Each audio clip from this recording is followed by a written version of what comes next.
ہر رکاوٹ میں کوئی نہ کوئی بہتری چھپی ہوتی ہے، جو اللہ تک لے جائے وہ ٹھوکر سزا نہیں ہوتی۔ انسان مایوس اور پریشان اس وقت ہوتا ہے جب اپنے رب کو راضی کرنے کے بجائے لوگوں کو راضی کرنے میں لگ جاتا ہے۔ دولت دنیا کی ہو یا ایمان کی، جتنی بڑھتی جائے گی اتنی نیند کم ہوتی جائے گی۔ اللہ پاک کے فیصلے ہماری خواہشوں اور آرزوؤں سے بہتر ہیں۔ اللہ فرماتا ہے سب کو چھوڑ کر اندھا اعتبار کر لو مجھ پر، یقین کرو میں اپنے وعدوں کا بڑا سچا ہوں۔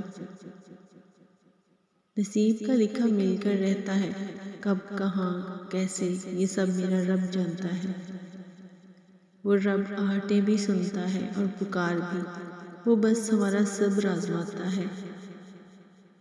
فرض ہوتی ہیں آنسوں کے سجدے بلند جب آزمائش کی اذان ہوتی ہے، بڑا مشکل ہے ضبط کا وضو سنبھالنا، بڑی لمبی یہ صبر کی نماز ہوتی ہے۔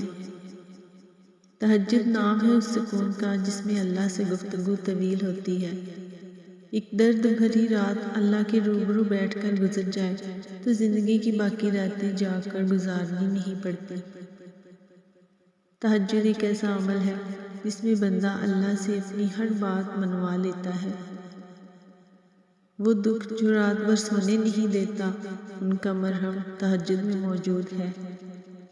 تہجد میں آنکھ سے گرنے والے آنسو اکثر دعاؤں کی قبولیت کا وسیلہ بن جاتے ہیں۔ جب اختیار میں میرے تہجد کا سجدہ ہے تو کیوں مانگوں پھر میں اس دنیا سے۔ اب جا کے یہ بات سمجھ آئی کہ جس کے لیے بندہ راتوں میں جاگتا ہے یا تو اس سے پیار ہوتا ہے یا اس سے پیار ہو جاتا ہے۔ تہجد پڑھا کرو، کوئی ملے نہ ملے اللہ مل جاتا ہے۔ تہجد کی دعائیں جب نصیب کے روبرو آ کر کھڑی ہو جاتی ہیں نا، تب کچھ بھی ناممکن نہیں رہتا، تب 400 کن کی صدائیں گونجتی ہیں۔ خواجہ حسن بصری سے پوچھا گیا، تہجد گزار لوگوں کے چہرے دیگر لوگوں سے زیادہ خوبصورت کیوں ہوتے ہیں؟ آپ نے فرمایا، وہ لوگ اللہ کے لیے تنہائی اختیار کرتے ہیں تو اللہ انہیں اپنے نور کا لباس پہنا دیتا ہے۔